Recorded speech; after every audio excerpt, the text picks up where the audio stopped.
نحمده ونصلي على رسوله الكريم أما بعد فأعوذ بالله من الشيطان الرجيم بسم الله الرحمن الرحيم إن الدين عند الله الإسلام সম্মানিত হাজিরিন, আল্লাহ তাবারক ওয়া তাআলা আমাদেরকে দুনিয়াতে প্রেরণ করেছেন আল্লাহর গোলামি করার জন্য, আল্লাহর দাসত্ব করার জন্য, আল্লাহর ইবাদত করার জন্য। আদর্শ হিসেবে রাসূলুল্লাহ সাল্লাল্লাহু আলাইহি ওয়াসাল্লামকে জীবনে গ্রহণ করার জন্য একমাত্র আদর্শ গ্রহণ করতে হবে রাসূলুল্লাহ সাল্লাল্লাহু আলাইহি ওয়াসাল্লামের। রাসূল সাল্লাল্লাহু আলাইহি ওয়াসাল্লাম আল্লাহ তাবারক ওয়া তাআলা নবীজিকে প্রেরণ করেছেন ইসলামকে প্রতিষ্ঠিত করার জন্য, দ্বীনকে প্রতিষ্ঠিত করার জন্য। এজন্য রাসূলুল্লাহ সাল্লাল্লাহু আলাইহি ওয়াসাল্লাম মক্কা নগরীতে জন্মগ্রহণ করেছেন। জন্মগ্রহণ করার পরবর্তীতে যখন নবুয়ত প্রাপ্ত হলেন, এই নবুয়তের দাওয়াত যখন মানুষদের কাছে দিতে লাগলেন, একদল দাওয়াতকে গ্রহণ করলো, আরেক দল মানুষ দাওয়াতকে প্রত্যাখ্যান করলো। যারা গ্রহণ করেছে তারা হেদায়েত প্রাপ্ত হয়ে গেছে, তারা জান্নাতের সার্টিফিকেট পেয়েছে। যারা গ্রহণ করে নাই তারা হয়ে গেছে জাহান্নামী।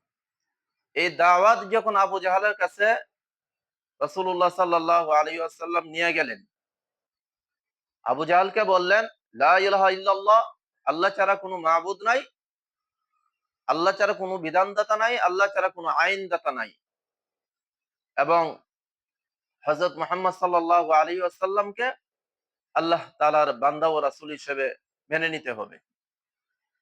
এই দাওয়াত যখন আবু জাহালের কাছে গেল, তখন আবু জাহাল ভাবলো, মুহাম্মাদের এই কালিমা যদি বাস্তবায়ন হয়ে যায়, এই কালিমা যদি পার্লামেন্টের মধ্যে, সংসদে বাস্তবায়ন হয়ে যায়, তাহলে আমি আবু জাহালের নেতৃত্ব কর্তৃত্ব টিকবে না।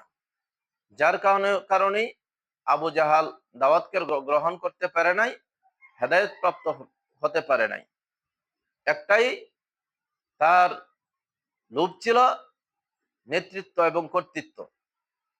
রাসূল সাল্লাল্লাহু আলাইহি ওয়াসাল্লামের দাওয়াত গ্রহণ করেছেন সাহাবায়ে কেরাম, তারা হয়ে গেছেন জান্নাতি।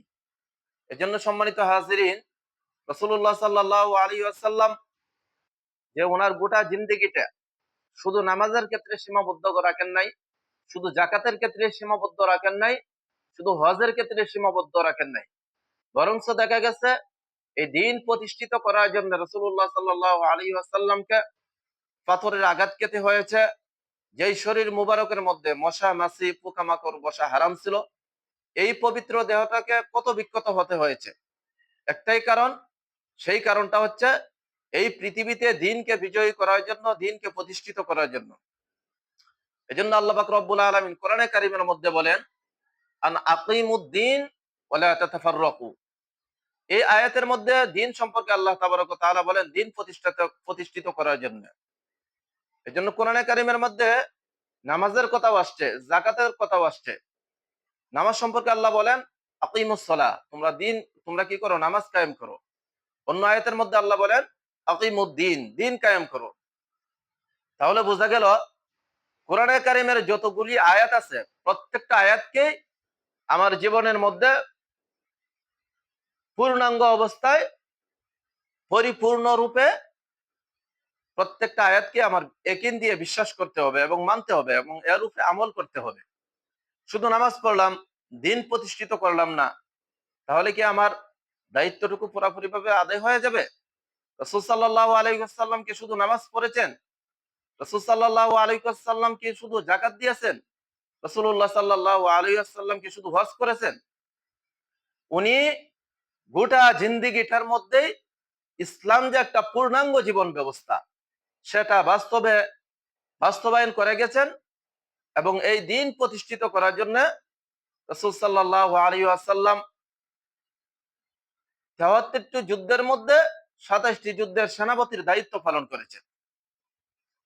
দেখা গেছে ইতিহাসের পাতার মধ্যে উহুদের প্রান্তরে রাসূল সাল্লাল্লাহু আলাইহি ওয়াসাল্লামকে কত বিক্ষত করেছে কাফেররা, দান মোবারক শহীদ হয়েছে। এবং লোহার কঞ্চর মাথার ভিতরে ঢুকে গিয়ে সারাটা শরীর রক্তে রঞ্জিত হয়ে গেছিল। কি দরকার ছিল যুদ্ধ করার? যদি শুধু নামাজ পড়ার ক্ষেত্রেই উনি সীমাবদ্ধ থাকতেন, যদি জাকাত দেওয়ার ক্ষেত্রে শুধু সীমাবদ্ধ থাকতেন, যদি শুধু দাওয়াত দেওয়ার ক্ষেত্রে সীমাবদ্ধ থাকতেন, যুদ্ধ করার কোনো প্রয়োজন ছিল না। যুদ্ধ কখন করলেন? যখন কাফেররা এই দিনকে ধ্বংস করে দিবে, পৃথিবী থেকে ইসলামকে ধ্বংস করার জন্য পায়তারা চালাচ্ছে, তখনই আল্লাহ তাবারক ওয়া তাআলা বললেন, ইয়া আইয়ুহান নাবিয়্যু জাহিদিল কুফফারা ওয়াল মুনাফিকিন ওয়াগলুজ আলাইহিম। ইয়া রাসূলুল্লাহ, আপনি মুনাফিক এবং কাফেরদের ব্যাপারে কঠোরতা অবলম্বন করুন, তাদের সাথে যুদ্ধ ঘোষণা করুন। তো রাসূল সাল্লাল্লাহু আলাইহি ওয়াসাল্লাম এই দিনকে প্রতিষ্ঠিত করার জন্য রক্তাক্ত হয়েছে, কত বিক্ষত হয়েছে। সেজন্য সম্মানিত হাজিরিন, আমরা যদি এই দিনকে প্রতিষ্ঠিত না করি, শুধু নামাজ, তাসবিহ, তাহলিল, দোয়া, এই এই ক্ষেত্রে যদি আমরা সীমাবদ্ধ থাকি, তাহলে কি আমরা পুরোপুরি ভাবে দায়িত্ব পালন করতে পারবো? পুরোপুরি ভাবে দায়িত্ব আমাদের পালন হবে না। এজন্য ইসলামী আন্দোলনে আমাদেরকে ঝাঁপাইয়া পড়তে হবে। আগামী দিন প্রতিষ্ঠিত করার জন্য, এই কালিমাকে সংসদের মধ্যে বাস্তবায়ন করার জন্য আমাকে অগ্রগামী ভূমিকা পালন করতে হবে। মনে রাখবেন, কালিমা শুধু দাওয়াত দেওয়ার ক্ষেত্রে সীমাবদ্ধ না। এখানে লা ইলাহা ইল্লাল্লাহ মানে কি? আল্লাহ ছাড়া কোনো মাবুদ নাই, আল্লাহ ছাড়া কোনো বিধানদাতা নাই, আল্লাহ ছাড়া কোনো আইনদাতা নাই। ইনিল হুকমু ইল্লা লিল্লাহ, হুকুম চলবে একমাত্র আল্লাহর, দাসত্ব চলবে আল্লাহর, গোলামি চলবে আল্লাহর। আল্লাহ পাক রব্বুল আলামিন বলেন, আলা লাহুল খালকু ওয়াল আমর, সৃষ্টি যার, হুকুম চলবে তার। এজন্য সম্মানিত হাজিরিন, আমি যদি শুধু নামাজ পড়ি, দোয়া, তাসবিহ, তাহলিল পড়ি, এইগুলার ক্ষেত্রে যদি আমি সীমাবদ্ধ রয়ে যাই, তাহলে আমার দায়িত্ব পুরোপুরি ভাবে আদায় হবে না। এজন্য আসুন, দিনকে বিজয়ী করার জন্য, দিনকে প্রতিষ্ঠিত করার জন্য, যেমন ভাবে আল্লাহ পাক রব্বুল আলামিন বলেন, আকিমুস সালাহ, তোমরা নামাজ কায়েম করো, সেই রকম ভাবে আল্লাহ বলেন যে আকিমুদ্দিন, তোমরা কি করো? দিন প্রতিষ্ঠিত করো। এজন্য দিন প্রতিষ্ঠিত করা আপনার আমার উপরে ফরজ। আল্লাহ কোরআনের এক আয়াতের মধ্যে বলেন, ইন্নাল্লাহা ইয়া'মুরু বিল আদল, তোমরা কি করো? ন্যায় বিচার কায়েম করো। এজন্য এক শ্রেণীর মানুষ আছে আমাদের সমাজের মধ্যে, যারা বলে ইসলামে কোনো রাজনীতি নেই। এটা মনে রাখবেন, রাজনীতি ছাড়া ইসলাম নাই। অর্থাৎ ইসলামের মধ্যে পরিপূর্ণভাবে রাজনীতি রয়েছে। যে কথা বিশ্বাস করে না, তার ঈমান নাই, সে কাফের হয়ে যাবে।